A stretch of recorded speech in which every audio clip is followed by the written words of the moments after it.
میں تو مرغی ذبح ہو رہی ہوں نا تو اس کو تڑپتے نہیں دیکھ سکتے. جیسے ابراہیم علیہ السلام کا تصور کر کے میری چیخیں نکل کہ انہوں نے جب ان کی کمر پہ گوڈا رکھا ہوگا یوں کر کے، ہاتھ باندھے پاؤں باندھے، تو سر کے بال یوں اٹھا کے یہاں لائے ہوں گے سر کو، اور چھری یہاں رکھی ہوگی، کیا کیفیت ہو؟ تو یوں آسمان کو دیکھ کر کہ یا اللہ کیا تم مجھ سے ناراض ہو گیا کہ میرے دل میں اسماعیل زیادہ اتر گیا ہے؟ یا اللہ ایسا کبھی نہیں، یا اللہ یہ میرا کوئی امتحان تو لے رہا ہے، یا اللہ تیرے پر سب کچھ قربان ہے. اور یوں چلائی، اور اللہ تعالیٰ نے، چھری کی کیا حیثیت ہے، اس نے چلنے سے انکار کر دیا، پھر چلائی، پھر چلائی.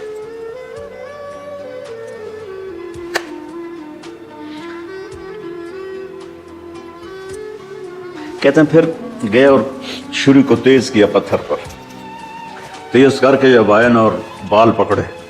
آسمان کے فرشتے 2 دفعہ روئے ہیں انسانی تاریخ، آسمان کے فرشتے 2 دفعہ روئے ہیں انسانی تاریخ. ایک جب ابراہیم علیہ السلام نے ان کی کمر پہ اپنا گھٹنا رکھا کہ سر کے بال پکڑ اور چھری پکڑ کے یہ کہا کہ اللہ تم مجھ سے ناراض ہو، تو آسمان کے فرشتوں کی چیخیں نکل گئی. اور ایک جب اللہ کے نبی کو طائف میں پتھر پڑے، اللہم انی اشکو الیک ضعف قوتی، تو آسمان کے فرشتوں کی چیخیں نکل گئی. جب ہمارے نبی کو طائف والوں نے مارا اس پر، یہ 2 دفعہ آسمان کے سب فرشتے ہوئے.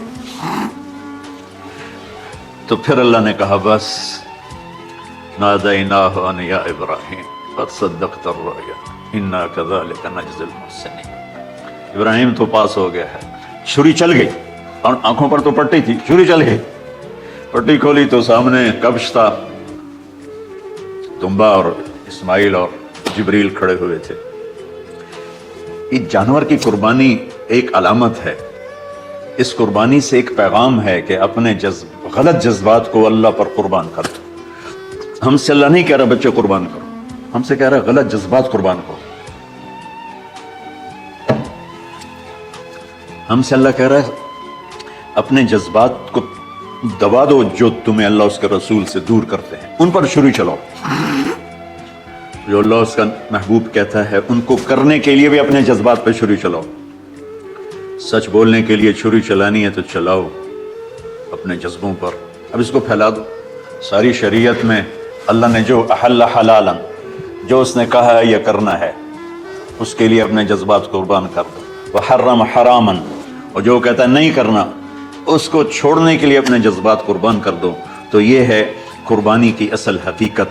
جانور دمبے ذبح کرنا تو اس کی ایک علامت ہے، اس کی ایک علامت ہے کہ ہم، میرے نبی نے حج پر 63 اونٹ ذبح کی، اپنے ہاتھ سے ذبح کی، باقی 37 حضرت علی رضی اللہ تعالیٰ علیہ السلام نے ذبح کی. تو بھائیو، قربانی کی اصل یہ ہے کہ ہم اللہ اس کے رسول پر اپنے جذبوں کو قربان کر دیں. عید قربان کا فلسفہ ہے اللہ اس کے رسول کی اطاعت پہ قربان ہو جانا. عید قربان کا فلسفہ ہے اللہ اس کے رسول کی اطاعت میں اپنے جذبات پہ چھری چلا دیں. عید قربان کا فلسفہ ہے اللہ اس کے رسول کی اطاعت کے سامنے گردن کو جھکا دینا، اور اس کے لیے جس بھی کڑے امتحان سے گزرنا. ہم اللہ نہ کرے ہم امتحان نہیں مانگتے، یا اللہ نہیں مانگتے، یا اللہ نہیں مانگتے.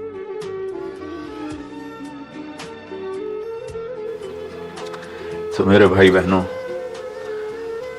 ہم اللہ کی بارگاہ میں جھکے، ہم اللہ کی بارگاہ میں جھکے، اس کے رسول کی بارگاہ میں جھکے.